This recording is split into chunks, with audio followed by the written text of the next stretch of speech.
I am in fact beginning to feel that this will never end.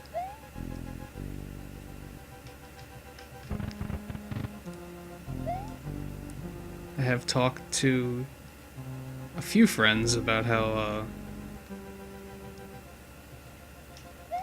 this game will in fact probably last me quite a while if I go through and look for all the secret exits and stuff, but it just it's already taking a little bit longer than I would have liked.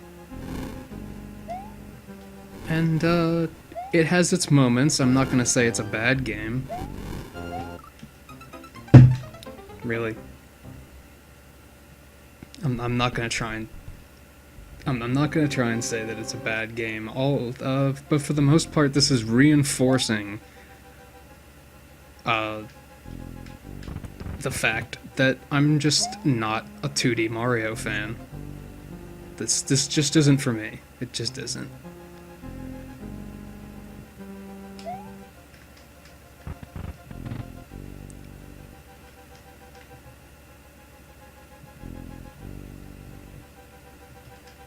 Even through, I kind of relate it to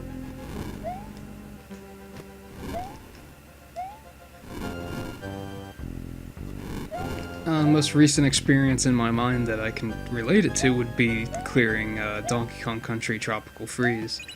And even when that game was challenging, I was still having a ton of fun. It was still incredibly enjoyable. I can't think of a moment in that game where I put the game down out of frustration. And I've had that moment in this game like half a dozen times.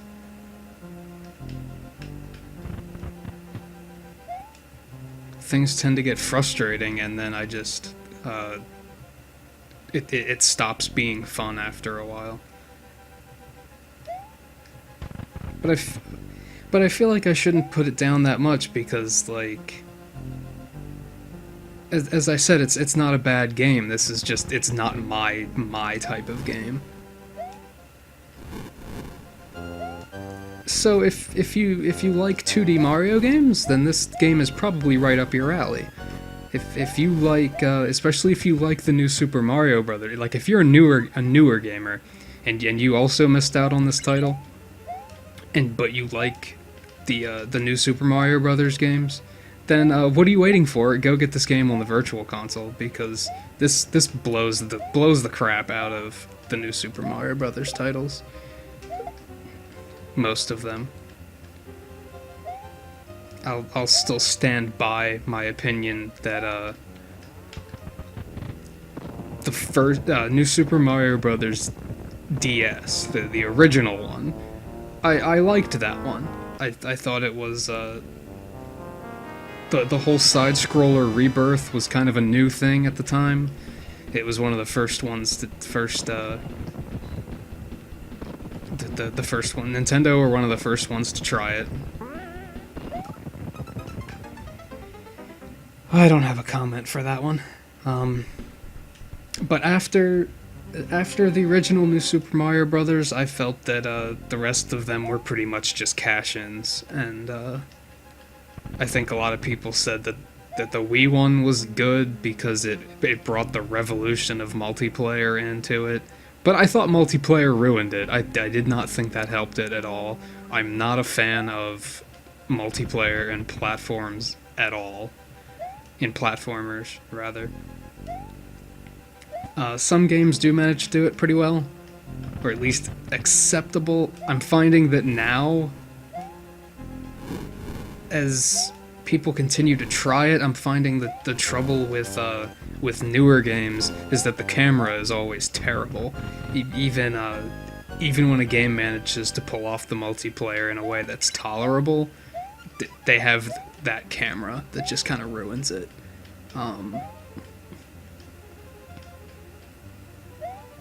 I remember having some fun with Kirby's Return to Dreamland with multiplayer in that. I remember that being kind of fun.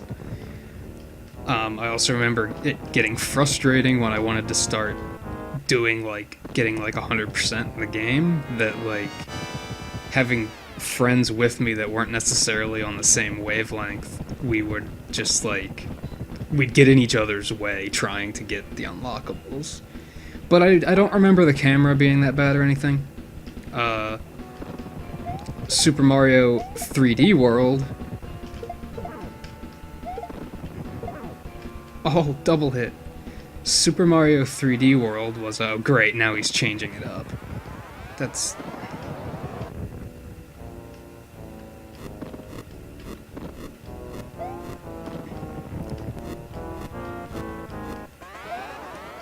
Super Mario 3D World was a, Oh, thank you! I keep getting interrupted by the gameplay here. Super Mario 3D World, the multiplayer was good, but as I said, the camera was bad. Oh. It would often, put you in a situation where you'd be like, where you'd be like trying to split up and explore, or even trying to grab secrets, and the camera would like ruin it for you. It would usually it would follow the wrong character, like, and it wouldn't even necessarily always follow player one. It would just kind of follow whoever it wanted to. I'm not sure if it determined that oh hey, this player's going in the right direction, this player's in the quote-unquote lead, so I guess we'll follow him. I'm not really sure how it decided that, and I can't believe I just did that. But, yeah, the camera was bad, and then, I did not try the multiplayer in Donkey Kong Country Tropical Freeze, but I heard that the camera was pretty bad in that, too.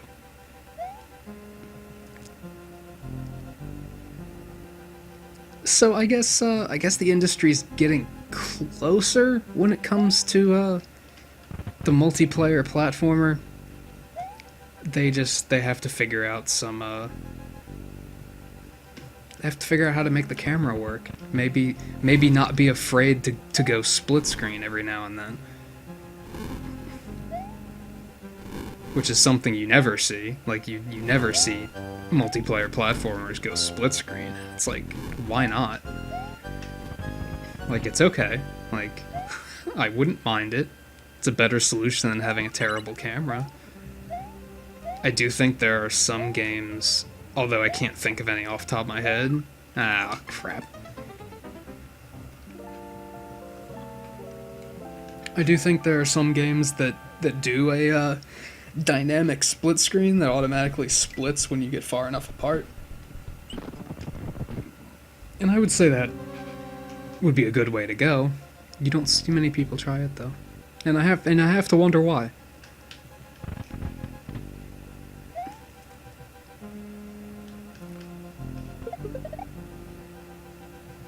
But that's definitely a plague upon the multiplayer platformer. Although that was not the only problem I had with New Super Mario Brothers. There was a lot wrong with the multiplayer platforming in that. Overall, I don't like the approach of competitive multiplayer in a platformer because you're trying to get something done. Getting competitive gets in the way.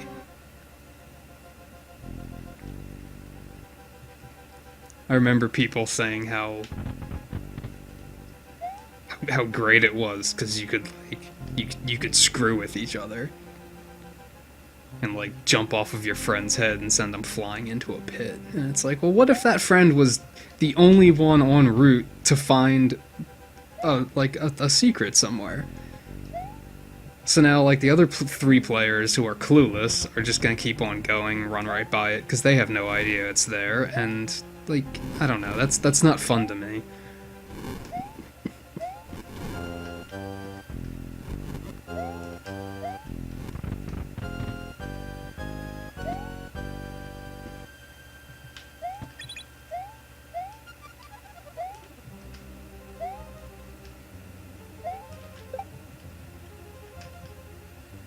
I actually remember doing.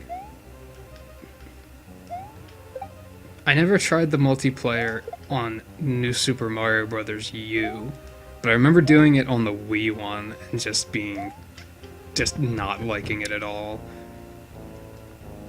Especially when I'd have time to play alone, and I'd clear like way ahead into the game, and then like turn around and other people would join up, and they couldn't keep up. Like, I was already attuned to the game well enough, and they weren't. And that's not terribly helpful either. Like, despite the fact that it's supposed to be like, despite the fact that they wanted it to be like all competitive, it wasn't in that regards. Like, you weren't rewarded for like being a better player at that point.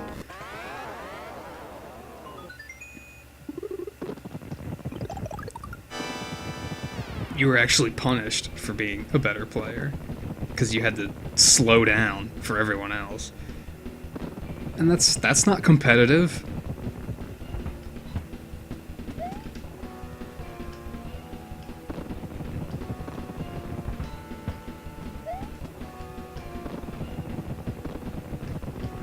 But I could probably make an entire series just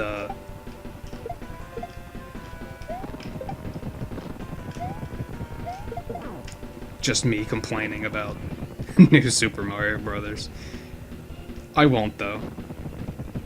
There are more productive things that I could do with my time and with the viewers' time. I don't think even if you as a viewer do not like New Super Mario Brothers either, I doubt you want to just kind of hang out and watch me and listen to me complain about it.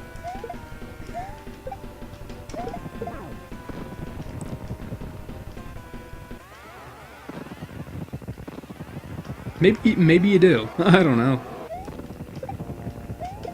Maybe once I have some subscribers, I'll start asking about that sort of thing.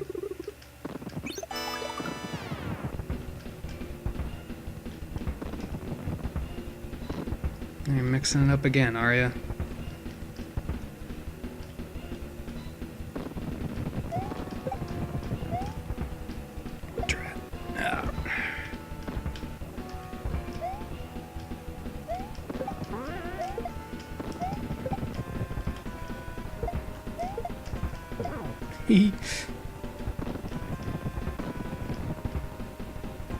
I'm getting really close, and I'm afraid I'm gonna run out of time here.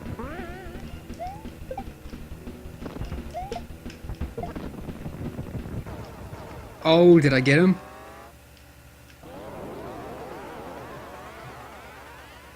Or is this gonna be a fake ending like the new Super Mario Brothers games like to do?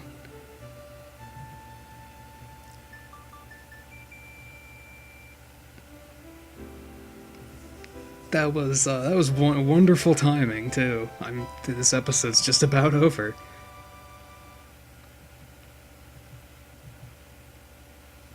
What about Luigi? They didn't mention poor Luigi.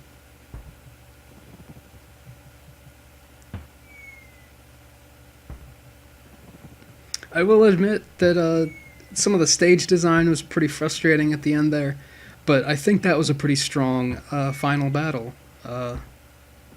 It was certainly better than any of the Koopaling battles were, that were incredibly underwhelming.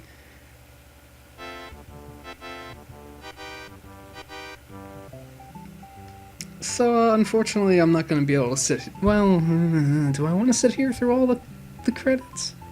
Make it a push it past 15 minutes special finale episode? Maybe I will.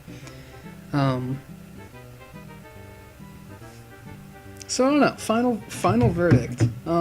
As I said earlier in this episode, if the 2D Mario games are your thing, then you should be playing this game. It'll certainly be exactly what you're looking for. It's especially if New Super Mario Brothers is what introduced you to Mario, then you should definitely go back to this one. It is available on the Nintendo Wii U eShop, so you don't have to spend ridiculous amounts of money on like an original Super Nintendo on eBay or anything, and the original cartridge. It's probably available on the Wii Shop as well, although I have no idea if the Wii Shop is going offline with the rest of the services in May. That would kind of suck if it did. I don't use my Wii anymore myself, but no, these were that was a pretty short credit sequence anyway.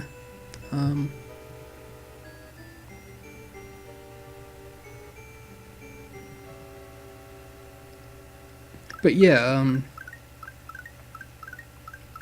if the 2D Mario games are your thing, then this is a game to look into. If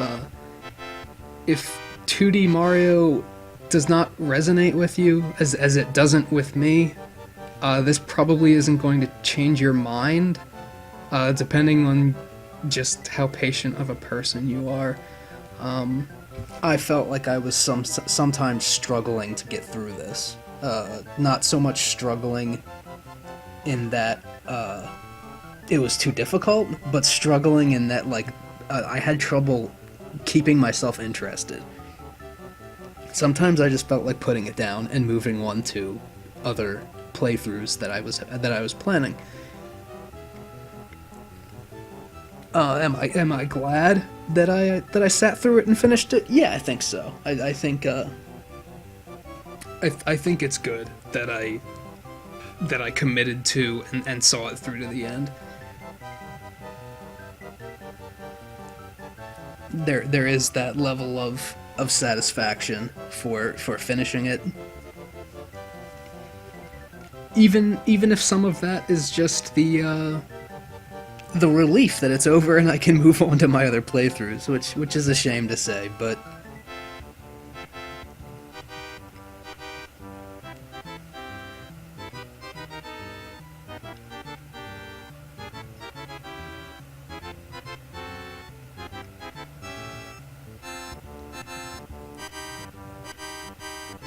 I'm not really sure what else to say about it at this point. As I expressed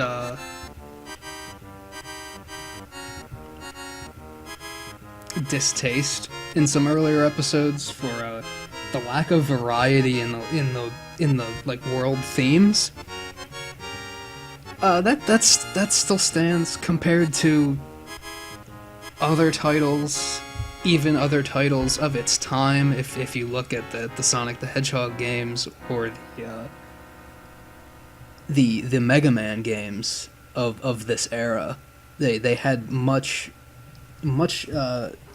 their level themes varied much more than this did, and I feel like that's a shame because it seems peculiar for Nintendo and Mario are so responsible for creating creativity in its fans, and it seems a little awkward that the games themselves sometimes are not that creative. I would talk a little bit more, but my cat's kind of getting in my face, so I'm going to stop this episode. And I look forward to seeing you in my next series of Nintagious Firsts.